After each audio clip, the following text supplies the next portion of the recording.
ಇದೊಂದು ತುಂಬ ವರ್ಷಗಳ ಹಿಂದಿನ ಘಟನೆ. ಒಂದೂರಲ್ಲಿ ಒಬ್ಬ ವಿದ್ಯಾರ್ಥಿ ವಾಸವಾಗಿರ್ತಾನೆ. ಅವನಿಗೆ ತಂದೆ, ತಾಯಿ, ಅಜ್ಜ, ಅಜ್ಜಿ, ಸುಂದರವಾದ ಕುಟುಂಬ ಎಲ್ಲವೂ ಇತ್ತು. ಆದರೆ ಆ ವಿದ್ಯಾರ್ಥಿಗೆ ಪ್ರತಿದಿನ ಒಂದು ಚಿಂತೆ ಕಾಡ್ತಾ ಇತ್ತು. ಯಾವತ್ತೂ ಪ್ರತಿದಿನ ಯೋಚನೆ ಮಾಡ್ತಾನೆ ಇರೋದು. ಆ ವಿದ್ಯಾರ್ಥಿ SSLC ಮುಗಿಸ್ತಾನೆ.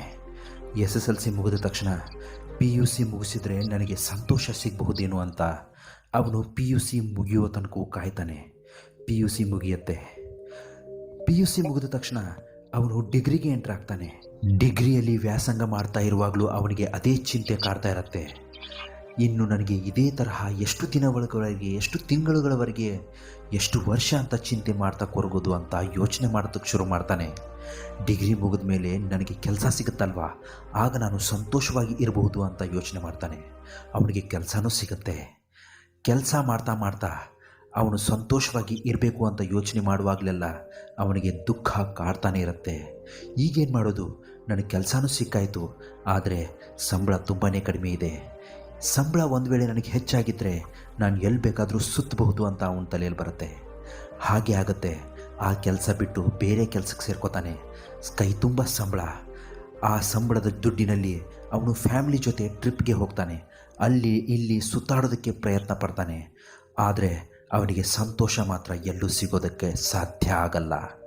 ಅವನು ಎಲ್ಲ ಕಡೆನೂ ಸುತ್ತಾನೆ, ಆದರೆ ಅವನಿಗೆ ಸಂತೋಷ ಒಲಿದು ಬರಲ್ಲ. ಏನು ಮಾಡೋದು ಈಗ ಅಂತ ಅವನು ಮತ್ತೆ ಯೋಚನೆಯಲ್ಲಿ ಮುಳುಗ್ತಾನೆ.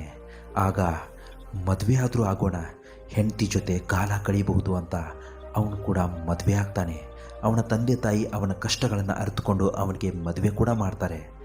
ಹೆಂಡತಿ ಜೊತೆ ತುಂಬ ಅನ್ಯೋನ್ಯವಾದ ಸಂಸಾರವನ್ನು ಕೂಡ ನಿಭಾಯಿಸೋದಕ್ಕೆ ಶುರು ಮಾಡ್ತಾನೆ.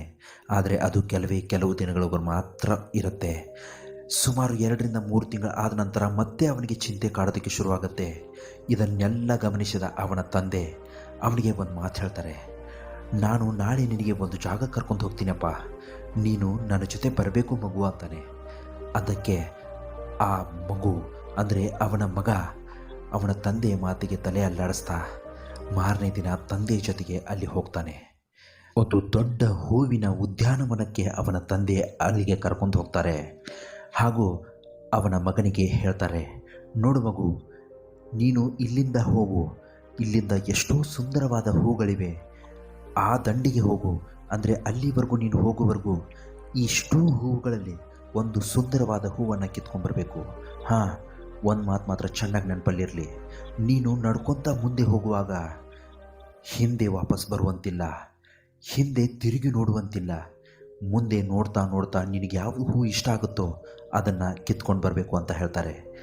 ಅವರ ಮಾತಿನಂತೆ ಮಗ ಮುಂದೆ ಹೋಗ್ತಾನೆ. ಎಷ್ಟೆಷ್ಟು ಸುಂದರ ಹೂವುಗಳನ್ನು ನೋಡಿದ ಅವನಿಗೆ ತುಂಬಾ ಕನ್ಫ್ಯೂಸ್ ಆಗುತ್ತೆ. ಒಂದು ಹೂ ಕಿತ್ಕೊಂಡು ಬಿಡುವಷ್ಟರಲ್ಲಿ ಮುಂದೆ ಮತ್ತೆ ಇದಕ್ಕಿಂತಲೂ ಚೆನ್ನಾದ ಹೂಗಳು ಇರಬೇಕು ಅಂತ ಅವನ ತಲೆಯಲ್ಲಿ ಬರುತ್ತೆ. ಹೀಗೆ ಎಲ್ಲ ಬಂದ ಗಿಡಗಳನ್ನು, ಬಂದ ಹೂವುಗಳನ್ನು, ಸುಂದರವಾದ ಹೂವುಗಳನ್ನು ಬಿಟ್ಟು ಅವನು ಮುಂದೆ ಸಾಕ್ತಾನೆ ಹೋಗ್ತಾನೆ. ತಂದೆಯ ಷರತ್ತಿನಂತೆ ಅವನು ಹಿಂದೆ ತಿರುಗಿ ನೋಡುವಂತಿರಲಿಲ್ಲ. ಅವನು ದಡ ಮುಟ್ಟುವುದರಲ್ಲಿ ಅಲ್ಲಿ ಒಣಗಿದ ಮತ್ತು ಚಿಕ್ಕ ಚಿಕ್ಕ ಗಿಡಗಳನ್ನು, ಹೂವಿನ ಗಿಡಗಳನ್ನು ನೋಡ್ತಾನೆ.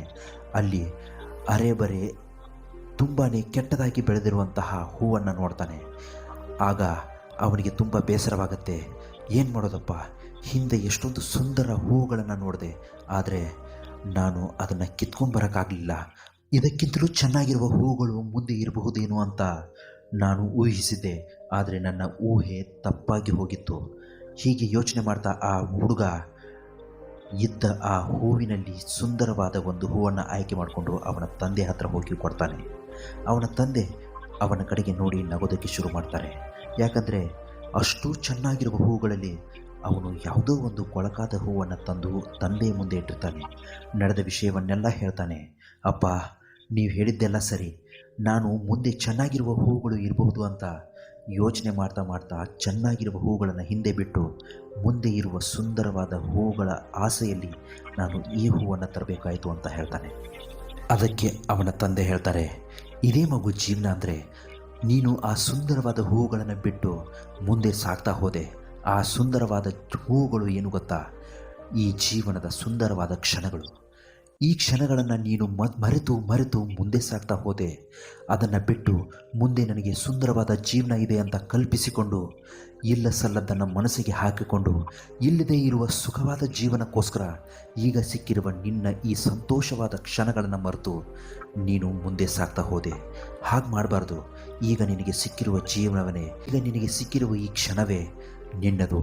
ಆ ಕ್ಷಣಗಳನ್ನು ಆನಂದಿಸೋದನ್ನು ಕಲಿತ್ಕೋ. ನಿನ್ನ ಜೀವನ ಸುಂದರವಾಗಿರುತ್ತೆ. ನೀನು ಶಾಶ್ವತವಾಗಿ ಸಂತೋಷದ ಅಲೆಯಲ್ಲಿ ತೇಲಾಡ್ತೀಯ ಅಂತ ಹೇಳ್ತಾರೆ. ಇಂತಹ ಮತ್ತಷ್ಟು ಮೋಟಿವೇಶನಲ್ ವಿಡಿಯೋಗಳಿಗೋಸ್ಕರ ನಮ್ಮ ಚಾನಲ್ನ ನೀವು ದಯವಿಟ್ಟು ಸಬ್ಸ್ಕ್ರೈಬ್ ಮಾಡ್ಕೊಳ್ಳೋದನ್ನು ಮಾತ್ರ ಮರಿಬೇಡಿ. ನಮಸ್ಕಾರ, ಎಲ್ರಿಗೂ ಒಳ್ಳೆಯದಾಗಲಿ.